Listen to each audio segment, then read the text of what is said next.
आप देख रहे हैं समाचार एजेंसी ऑफ इंडिया में साइन न्यूज।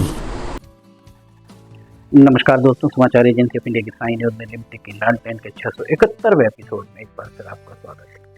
आज हम बात करने जा रहे हैं कानून की देवी के बारे में। कानून की देवी जो आंख पर पट्टी बांधे रहती थी, अंततः हट ही गई।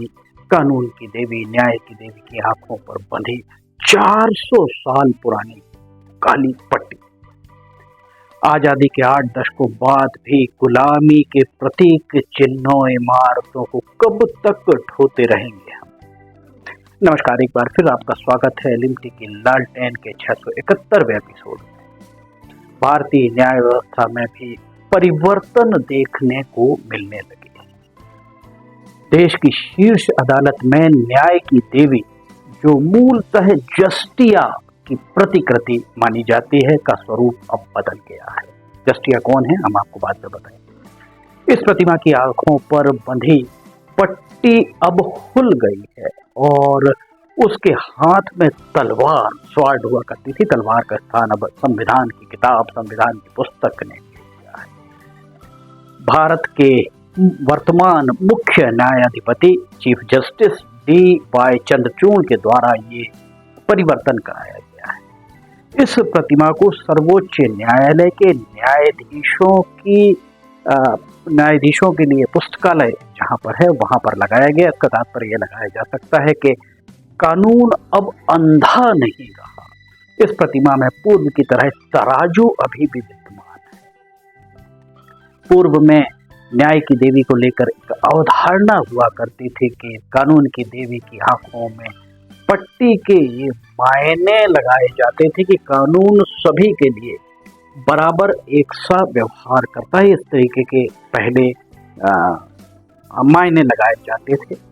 हाथ में तलवार स्वाड का मतलब था कि कानून अपने अधिकारों का उपयोग कर गलत काम करने वालों को सजा देने में सक्षम है। इसके अलावा तराजू को संतुलन का प्रतीक माना जाता था। तराजू में 2 पल्ले होते हैं, दोनों बराबर अगर होंगे तो ही सही माना जाता है। आगे बढ़ने के पहले हम आपको कानून की देवी की प्रतिमा के इतिहास के बारे में अवगत कराना चाहेंगे। कहा जाता है कि न्याय या न्यायालयों में जिस कानून की देवी को आप और हम देखते हैं वो मूलतः यूनान की देवी, इनका नाम जस्टिया है। यहीं से जस्टिस शब्द की उत्पत्ति भी बताई जाती है। इतिहास को अगर आप खंगाल लेंगे तो एक इतिहास खंगालने पर ये पता चलता है कि 17वीं शताब्दी में इस प्रतिमा को कोई अंग्रेज अफसर जो न्याय व्यवस्था से जुड़ा था 17वीं शताब्दी में, वो इस प्रतिमा को पहली बार भारत लेकर आए थे। इसके लगभग 100 सालों के बाद 18वीं शताब्दी में ब्रिटिश राज के दौरान न्याय की देवी का प्रयोग सार्वजनिक रूप से किया जाता था। आजादी के उपरांत भारत ने इस प्रतीक चिन्ह को अपनाया।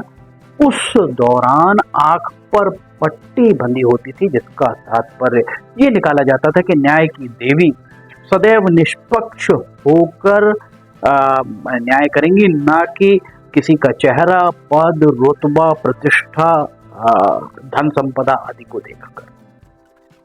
देखा जाए तो भारत को आजाद हुए 8 दशक पूरे होने को आ रहे हैं। 2-3 सालों में 8 दशक पूरे हो जाएंगे। इन 8 दशकों में हम कितने आत्मनिर्भर हुए हैं, ये बात सभी जानते हैं।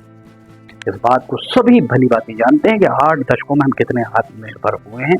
मुगल या ब्रिटिश काल था जब हम गुलाम थे। गुलामी के दौर में बनाए गए कानून, रीति रिवाज, भवनों आदि को लेकर आज भी हम उन्हें अंगीकार किए हुए हैं। इन 8 दशकों में भी हम आज देश के पहले नागरिक के लिए अपना स्वदेशी आवास या उनका कार्यालय तैयार नहीं करवा पाए। आज आए दिन हमारी इन्हीं बातों का उपहास उड़ाया जाता है कि हम गुलामी और दासता के प्रतीकों का वो आत्मसात किए हुए। आपको याद होगा कि सदी के महानायक अमिताभ बच्चन, दक्षिण के सुपरस्टार रजनीकांत और ड्रीम गर्ल हेमा मालिनी के द्वारा अभिनीत एक चलचित्र 1983 में आया था, जिसका शीर्षक था, जिसका नाम था, जिस फिल्म का नाम था कि ये अंधा कानून। आवाज के जादूगर किशोर कुमार ने आनंद बख्शी के गीत ये अंधा कानून है को आवाज दी। टी रामाराव के निर्देशन में बनी इस फिल्म में पुलिस राजनेताओं के गठजोड़, कोर्ट कचहरी, सुनवाई, फैसले सब कुछ फिल्माया गया था। में एक गाना था, इस गाने के बोल थे इस गाने के बोल थे अस्मतें लुटी चली गोली, इसने आंख नहीं खोली। इस तरह के गूढ़ अर्थों वाले वाक्यों ने आम जनता का दर्द, उसकी हालत सभी के सामने रख दी। आगे के बोल थे अस्मतें लुटी चली गोली, इसने आंख नहीं खोली, इसके लंबे इसके हाथ सही, ताकत इसके साथ सही, पर ये देख नहीं सकता, ये बिन देखे लिखता है। इस गीत को 1983 में आम लोगों के समक्ष लाया गया था। विडंबना ही कही जाएगी कि इसके बाद साल दर साल सरकारें आती रहीं, जाती रहीं, हुक्मरान बदलते रहे, कैलेंडर के महीने और साल फड़फड़ाते हुए बदलते रहे, नहीं बदले तो सिर्फ हालात नहीं बदले। इस गीत को गाने वाले किशोर कुमार, फिल्म को बनाने वाले, निर्देशित करने वाले टी रामाराव दुनिया में नहीं है, पर 41 साल बाद ही सही मायने में देश की शीर्ष अदालत के मुख्य न्यायाधीश, प्रधान न्यायाधीश ने सांकेतिक बदलाव के कदम उठाए तो सही। इसका स्वागत किया जाना चाहिए। आज कानून की देवी में की आंखों से पट्टी हटा दी गई है, हाथ में तलवार के स्थान पर कानून की किताब, संविधान की किताब ले ली है। उम्मीद है कि इस बदलाव की बयार इससे कुछ बह सके, किंतु आम लोगों की धारणा है कि पुलिस, थाना, कोर्ट कचहरी के चक्कर काट कर जूतियां घिस जाती हैं, पर न्याय शायद ही। इस धारणा को बदलने की आज जरूरत है। ये बताने की जरूरत नहीं है कि अब तक जितने भी चीफ जस्टिस हुए हैं, प्रधान न्यायाधीश, मुख्य न्यायाधीश हुए हैं, चाहे वे किसी हाई कोर्ट के रहे या सुप्रीम कोर्ट के रहे हो, वे कभी न कभी किसी न किसी जिला अदालत का हिस्सा जरूर रहे होंगे, और वे जिला अदालतों पर, जिला स्तर पर मुकदमा के बोझ से अवगत होंगे, वे बेहतर उसे समझ सकते होंगे। 1983 के बाद 1993, 10 साल बाद एक और फिल्म आई थी। राजकुमार संतोषी के द्वारा इस फिल्म को निर्देशित किया गया था। सनी देओल और मीनाक्षी शेषाद्री इसमें लीड रोल्स में थे। उस फिल्म का नाम था दामिनी। दामिनी का एक डायलॉग लोगों की जुबान पर चढ़ गया था, और वो डायलॉग था तारीख पर तारीख, तारीख पर तारीख, तारीख पर तारीख। आप अंदाज लगा सकते हैं कि मुकदमों के निपटारे के लिए भले ही फास्ट ट्रैक अदालतें हों, पर तारीख मिलने से मुवक्किलों को शायद मुक्ति नहीं मिल पाई। क्या देश के हुक्मरानों को जिला अदालतों के अंदर चल रहे इस झोल झाल का पता नहीं?